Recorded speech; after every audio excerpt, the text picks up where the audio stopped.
Welcome to a brand new episode of Football News. Today, we'll dive into the hottest events in the football world. Real Madrid is bringing back their superstar. Manchester United's massive New Year spending spree, $250 million. Which stars will Amorim and his team secure? And an update on the winter transfer campaigns of Chelsea and Bayern Munich. We are talking about this and much more today. This is a hot selection of the most interesting football news. Don't forget to subscribe to the channel, click the bell, and like this video to get more news about our favorite game. Your support is very important to us. Let's get started. Ruben Amorim's arrival at Manchester United hasn't been the magic pill the club hoped for. On a lighter note, one could say United has caught up with Manchester City, not in terms of play, but in their results, though that's hardly Amorim's doing. Compared to Erik ten Hag's era, the team's stats have worsened. There are fewer tackles, 18 versus 22, few interceptions, 10 versus 11, and pressing has all but vanished. Recovering the ball near the opponent's box has become a rarity. The team runs less and allows opponents more shots on goal. On the bright side, United scores more and has better ball control in attack.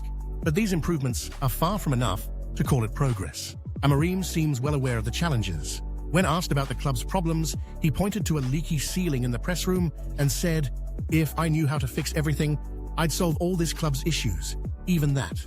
I understand the situation. We'll tackle the problems step by step, but it takes time." These words sound familiar, echoing sentiments expressed by Erik ten Hag in the past. The overall mood at United remains grim. Adding to the turmoil, club management isn't helping. Sir Jim Ratcliffe's cost-cutting measures have led to mass resignations. Even beloved chef Amar Messiaen left to work with McLaren's Formula One team. As if things couldn't get worse, the club cancelled its annual pre-Christmas party.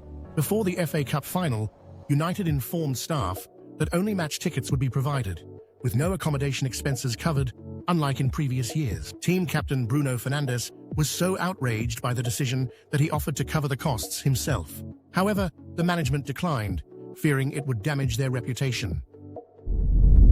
Nevertheless, Manchester United plans to allocate around €250 million for transfers. According to media reports, the club is focused on acquiring 3 players: Raphinha, Victor Gyokeres, and Borussia Dortmund goalkeeper Gregor Kobel.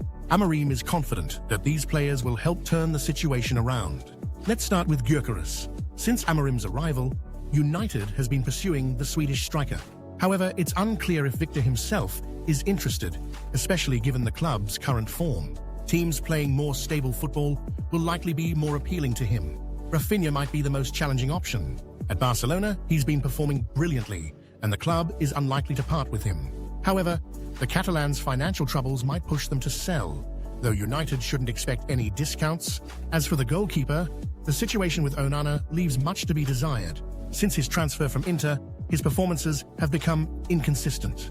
However, blaming him alone would be unfair.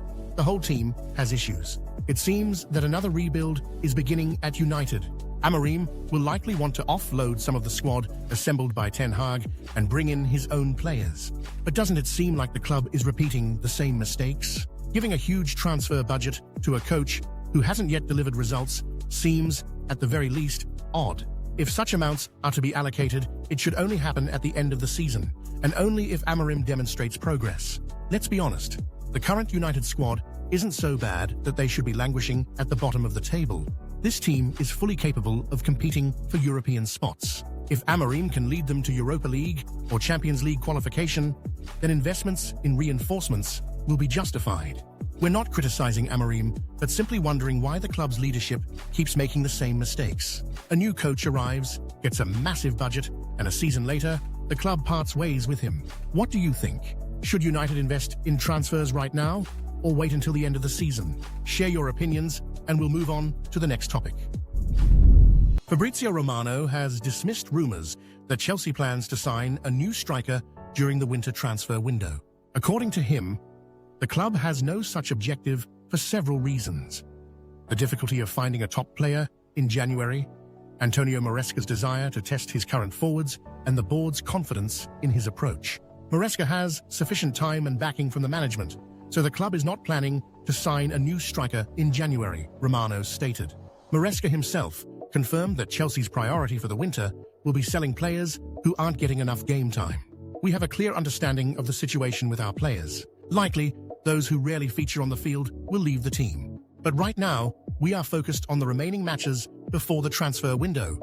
Sky Sports quoted the coach. On the one hand, Chelsea is currently on an upswing, and signing a strong striker could sustain this momentum. On the other hand, there's a risk of disrupting the team's balance. Maresca clearly prefers to wait and leave any decisions regarding squad strengthening until the summer. However, his stance on competing for the title raises questions. We are not in the title race. That's a reality. Yes, we've exceeded expectations in terms of play and points, but I don't want to mislead anyone, Maresca said, as quoted by Romano. Interestingly, Chelsea is only 4 points behind Liverpool, who also have a game in hand. Yet the Chelsea coach already sounds as if he has resigned himself to the idea that his team won't be competing for the title. Such pessimism is a questionable approach for a top club coach. A leader should inspire and motivate players to believe in victory, even if the goal seems distant. If the coach himself doesn't believe in success, why should the players? Nico Williams remained at Athletic Bilbao last summer despite clear interest from Barcelona. Why did the transfer fall through? The situation isn't entirely straightforward. The Catalans claim it was Nico's decision. He reportedly didn't want to leave his boyhood club. Perhaps his brother Iñaki, who chose loyalty to Athletic over joining a top club, influenced his choice. However, there's another perspective.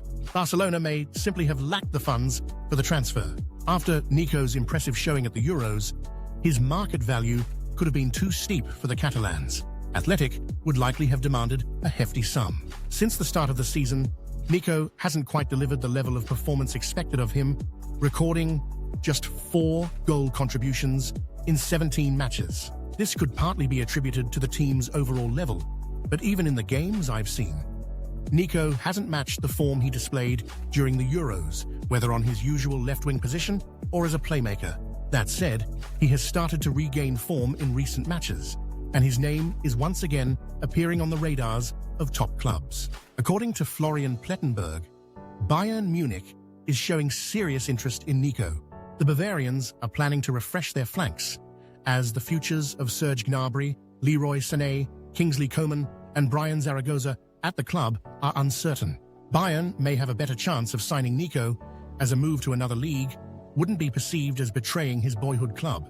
However, Nico faces competition on Bayern's shortlist from Jamie Bino Gittens of Borussia Dortmund. Bayern's sporting director Max Eberl highly values the Dortmund starlet, who has been delivering standout performances for 2 consecutive seasons.